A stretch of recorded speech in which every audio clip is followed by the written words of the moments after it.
નમસ્કાર મિત્રો, જોબ સરકારી યુટ્યુબ ચેનલમાં તમારું હાર્દિક સ્વાગત છે। તો મિત્રો, શિક્ષણ વિભાગ દ્વારા ખેલ સહાયક 2025-26માં નિમણૂક પામેલા ઉમેદવારોને કરાર રિન્યુ કરવા માટેની જાહેરાત કરવામાં આવી છે। તો ખેલ સહાયકમાં 2025-26 સત્રમાં નોકરી કરતા ઉમેદવારો માટે આ એક મહત્વના સમાચાર છે। તો મિત્રો, અહીં આપણે શિક્ષણ વિભાગ દ્વારા પ્રસિદ્ધ કરવામાં આવેલો પરિપત્ર તેમજ આજના દૈનિક પત્રમાં પ્રસિદ્ધ કરવામાં આવેલા સમાચાર પરથી આ માહિતી મેળવી। ગુજરાત સરકાર શિક્ષણ વિભાગ બ્લોક નંબર 5 8મો માળ સચિવાલય ગાંધીનગર પ્રતિ નિયામક શ્રી પ્રાથમિક શિક્ષણ કચેરી વિદ્યા સમીક્ષા કેન્દ્ર સેક્ટર 19 ગાંધીનગર વિષય લખ્યો છે ખેલ સહાયકોના કરાર પૂર્ણ થતા તેમના કરાર રિન્યુ કરવા બાબત।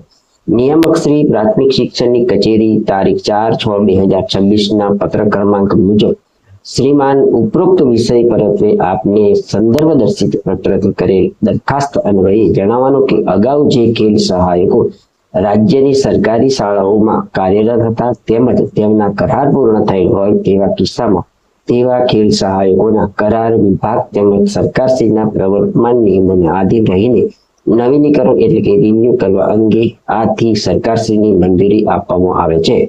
કરાર રિન્યુ કરતા સમયે વિભાગના તારીખ 10/7/2023 ના ઠરાવની અન્ય વિગતો તેમજ કરારની બોલીઓ અને શરતો સાથેની સુસંગતતા ચકાસી લેવાની રહેશે।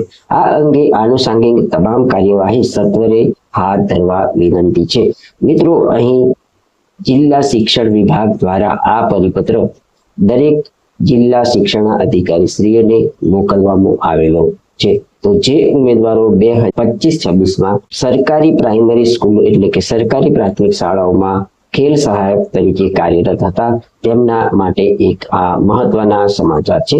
હવે આપણે અહીં એક આજના દૈનિક પત્રમાં પ્રકાશિત થયેલા સમાચાર જોઈએ। ભાવનગર શહેર અને જિલ્લાની પ્રાથમિક શાળાઓમાં કાર્યરત 108 ખેલ સહાયકોને કરાર રિન્યુ કરવાનો શિક્ષણ વિભાગનો નિર્ણય। તો મિત્રો, આ ભાવનગર શહેર અને જિલ્લાની પ્રાથમિક શાળાઓ માટેના સમાચાર છે, પરંતુ ગુજરાત રાજ્યના દરેક જિલ્લામાં કાર્યરત ખેલ સહાયકોને કરાર હવે રિન્યુ કરવાનો આવશે તેનો પરિપત્ર પણ આપણે આગળ જોઈએ। ટૂંક સમયમાં જ ખેલ સહાયકોનું પુનઃ સક્રિય રીતે પોતાની ફરજ પર જોડાઈ શકશે। ભાવનગર શહેર અને જિલ્લાની સરકારી પ્રાથમિક શાળાઓ ફરજ બજાવતા કુલ 108 ખેલ સહાયકો માટે રાજ્ય સરકાર દ્વારા એક મહત્વપૂર્ણ નિર્ણય કરાયો છે।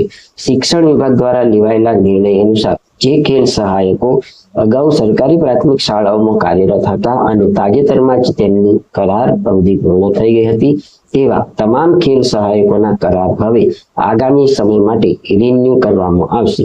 શિક્ષણ વિભાગ દ્વારા પ્રાથમિક શિક્ષણની કચેરીના નિયામકને આદેશ કરીને સત્તાવાર મંજૂરી આપી દેવામાં આવી હોવાનું સ્થાનિક શિક્ષણ વિભાગના સૂત્રોએ જણાવ્યું હતું। શિક્ષણ વિભાગના સૂત્રોના વધુમાં જણાવ્યા અનુસાર આ કરાર નવીનીકરણ પ્રક્રિયા સરકારના પ્રવર્તમાન નિયમો અને વિભાગની તારીખ 10 જુલાઈ 2023 બહાર પાડવામાં આવેલ ઠરાવની જોગવાઈઓને આધીન રહેશે। તંત્ર દ્વારા કરાર રિન્યુ કરતી વખતે કરારની બોલીઓ અને શરતોની સુસંગતતાની ઝીણવટભરી ચકાસણી કરવામાં આવશે। આ નિર્ણયથી શાળાઓમાં રમતગમતનું શૈક્ષણિક વાતાવરણ જળવાઈ રહે અને ખેલ સહાયકો પણ આનંદની લાગણી પ્રસરી ગઈ છે। શિક્ષણ વિભાગે આ બાબતને ગંભીરતાથી લઈને આનુષંગિક તમામ વહીવટી કાર્યવાહી સત્વરે હાથ ધરવા માટે નિયામકને સૂચના આપી દીધી છે, જેથી ટૂંક સમયમાં જ ખેલ સહાયકો પુનઃ સક્રિય રીતે પોતાની ફરજ પર જોડાઈ શકે। તો મિત્રો, આ હતી ખેલ સહાયકોના કરાર પૂર્ણ થતા તેમને ફરી રિન્યુ કરવા બાબતેની માહિતી આપતો વિડીયો। તો જે ઉમેદવારો સત્ર 2025-26માં ખેલ સહાયક તરીકે કાર્યરત હતા તેમના માટે ખૂબ જ ખુશીના સમાચાર છે। તો મિત્રો, આ માહિતી આપતો વિડીયો આપને પસંદ આવ્યો હોય તો અમારી યુટ્યુબ ચેનલ જોબ સરકારીને જરૂરથી સબસ્ક્રાઇબ કરો, વિડીયોને લાઈક કરો અને તમારા મિત્રોને પણ આ વિડીયો શેર કરો। ધન્યવાદ, આભાર।